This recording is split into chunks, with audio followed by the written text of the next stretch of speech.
Kannur central ജയിലിൽ നിന്ന് വീണ്ടും മൊബൈൽ ഫോണുകൾ പിടികൂടിയിരിക്കുന്നു. ജയിൽ ഡിഐജിയുടെ നേതൃത്വത്തിൽ നടത്തിയ പരിശോധനയിലാണ് 3 മൊബൈൽ ഫോണുകൾ പിടികൂടിയത്. കണ്ണൂർ ടൗൺ പോലീസ് കേസെടുത്തു. സുനിൽ ഐസക് വിവരങ്ങൾ നൽകും. സുനിൽ, വീണ്ടും മൊബൈൽ ഫോണുകൾ പിടികൂടിയിരിക്കുകയാണ്. ഇത് എത്തുന്ന വഴി കൂടി പോലീസ് കണ്ടെത്തേണ്ടി വരും. എന്താണ് നിലവിലെ വിവരങ്ങൾ?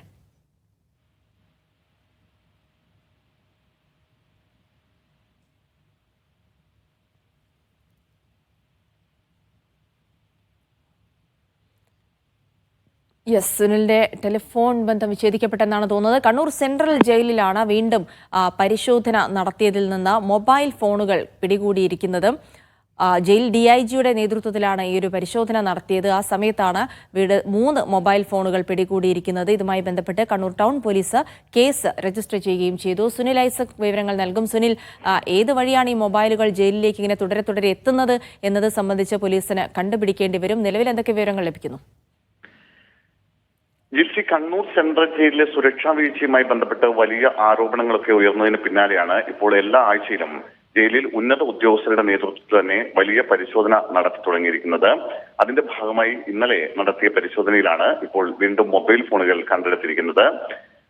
വൈകിട്ട് 3 മണി മുതൽ ഉത്തരമേഖല ജയിൽ ഡിഐജിയുടെ നേതൃത്വത്തിൽ നടത്തിയ പരിശോധനയിലാണ് 3 മൊബൈൽ ഫോണുകളും ചാർജറുകളും ഇയർഫോണുകളും ഒക്കെ കണ്ടെത്തിയിരിക്കുന്നത്. ജയിൽ ന്യൂ ബ്ലോക്കിലെ പിറകുവശത്തെ ടാങ്കിനടിയിൽ ഒളിപ്പിച്ച നിലയിലാണ് ഒരു മൊബൈൽ ഫോൺ കണ്ടെടുത്തത്. 6-ാം ബ്ലോക്കിൽ കല്ലിനടിയിൽ ഒളിപ്പിച്ച നിലയിലായിരുന്നു മറ്റൊരു മൊബൈൽ ഫോൺ ഉണ്ടായിരുന്നത്. ബ്ലോക്കിലെ കുളിമുറിയുടെ വെന്റിലേറ്ററിൽ ഒളിപ്പിച്ച നിലയിൽ വേറൊരു മൊബൈൽ ഫോണും കണ്ടെത്തിയിട്ടുണ്ട്.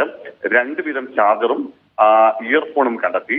എന്തായാലും കണ്ണൂർ ജയിൽ സൂപ്രണ്ട് വേണുവിന്റെ പരാതിയിൽ സംഭവത്തിൽ കണ്ണൂർ ടൗൺ പോലീസ് കേസെടുത്തിട്ടുണ്ട്. ആരാണ് ഈ മൊബൈൽ ഫോണുകൾ അവിടെ എത്തിച്ചതെന്നോ ആരാണ് ഇത് സൂക്ഷിച്ചതെന്നോ സംബന്ധിച്ച കൃത്യമായ വിവരം ജയിൽ അധികൃതർക്കില്ല. ഇത് ഓരോ ബ്ലോക്കിന്റെ ഭാഗങ്ങളിലായി ഇത് ഒളിപ്പിച്ച നിലയിലാണ്.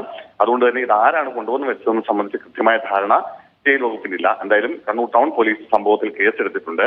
3 ദിവസം മുമ്പ് ജയിൽ സൂപ്രണ്ടിന്റെ നേതൃത്വത്തിൽ നടത്തിയ പരിശോധനയിലും ഇതുപോലെ ഒരു മൊബൈൽ ഫോൺ കണ്ടെടുത്തിരുന്നു.